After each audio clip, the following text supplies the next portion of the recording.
What if I told you that 97% of all money in existence was never printed by any government, but created out of thin air by private banks with the accounting trick so simple it sounds like fraud? Most people believe banks lend out money deposited by savers. That's completely wrong. The shocking truth is that when you take out a $300,000 mortgage, the bank doesn't transfer money from somewhere else. They literally type numbers into a computer, and poof, new money exists. This isn't conspiracy theory. It's admitted policy called fractional reserve banking, and it's the reason your dollar buys less every year while bankers get richer. In 1971, this system went into overdrive when Nixon severed the last link to gold, and since then the money supply has exploded by over 2,000%. In the next 10 minutes, you'll discover exactly how this medieval scheme was perfected by a Venetian goldsmith in the 1600s, why it caused the worst financial panic in American history, and most importantly, how understanding this trick gives you an unfair advantage in building wealth while everyone else wonders why they're falling behind. Because here's what they don't teach you.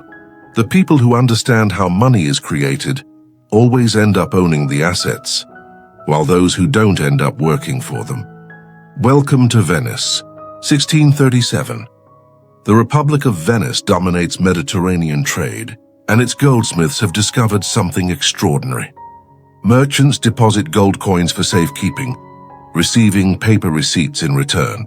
These receipts become more convenient to trade than heavy gold, circulating as the world's first paper money.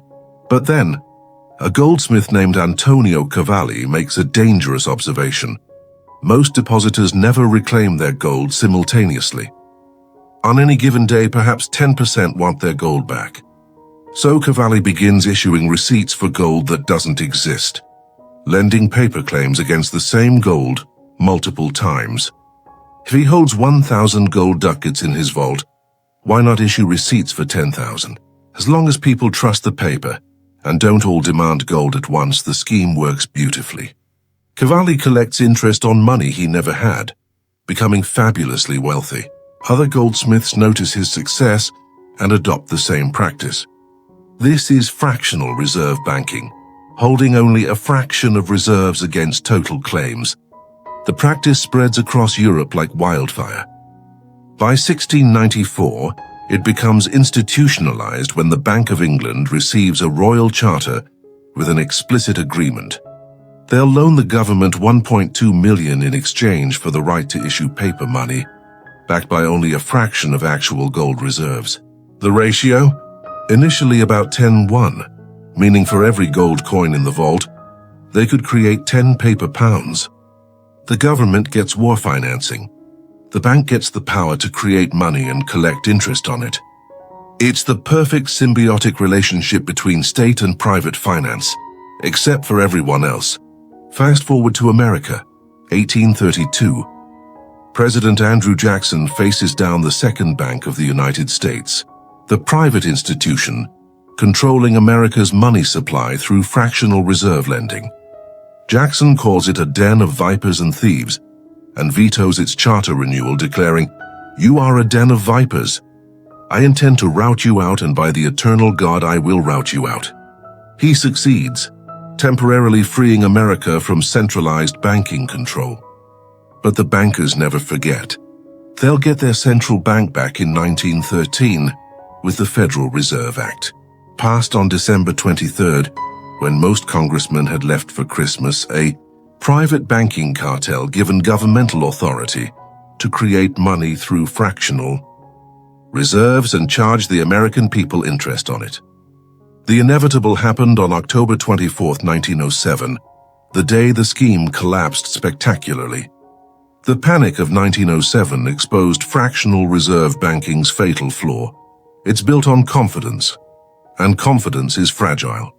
When rumors spread that the Knickerbocker Trust Company had insufficient reserves, depositors rushed to withdraw their money.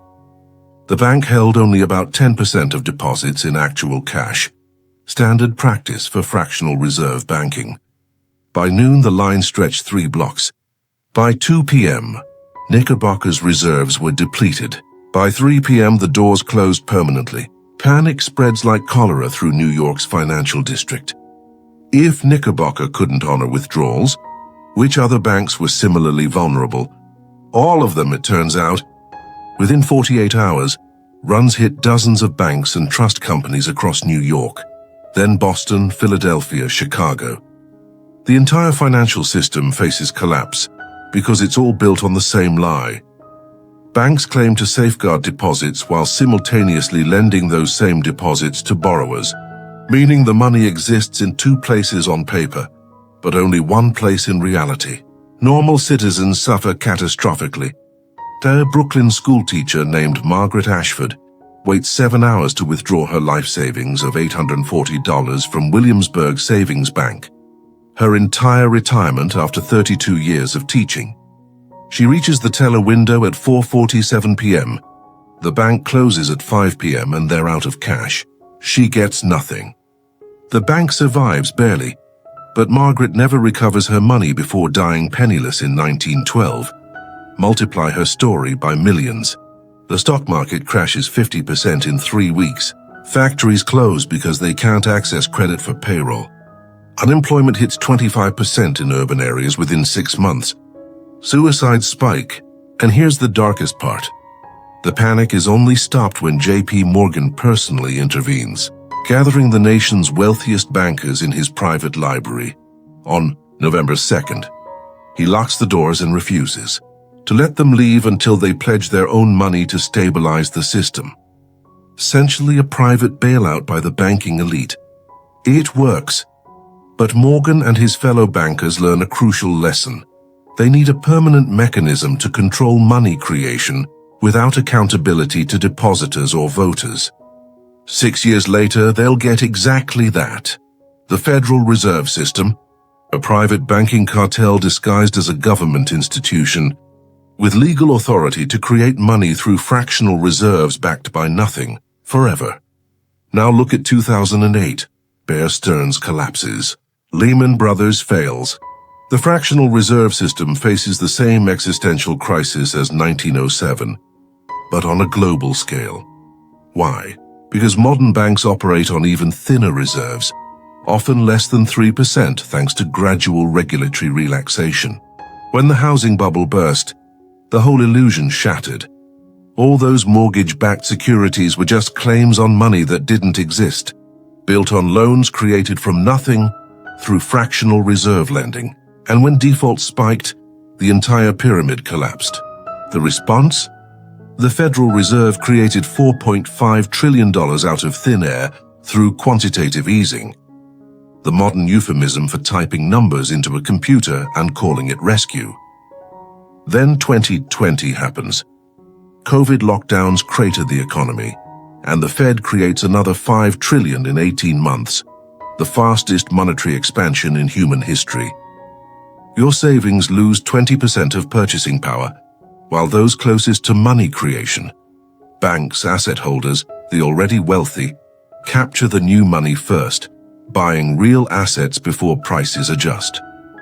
This is the Cantillon effect in action, named for Richard Cantillon, who documented it in 1730. New money benefits those who get it first, harming those who receive it last. Today, fractional reserve banking operates on steroids. The reserve requirement was literally reduced to 0% in March 2020. Zero. Banks can now create unlimited money through lending, backed by nothing. When you hear about $30 trillion in debt, understand that this debt is mostly money that never existed until banks typed it into existence and started charging interest. The same trick that Antonio Cavalli discovered in 1637 is now official global policy. But instead of 10.1 leverage, it's infinite leverage. And you're paying the bill through inflation, stagnant wages, and asset bubbles that price ordinary people out of homes, education, and security. So how do you win a game rigged by money creation you can't access? 3 specific strategies that leverage understanding fractional reserve banking against itself. First, become a borrower of created money, not a holder of depreciating currency. The wealthy understand this instinctively. Use the bank's ability to create money for your benefit. Secure long-term fixed-rate debt against appreciating hard assets. Real estate, businesses, income-producing property.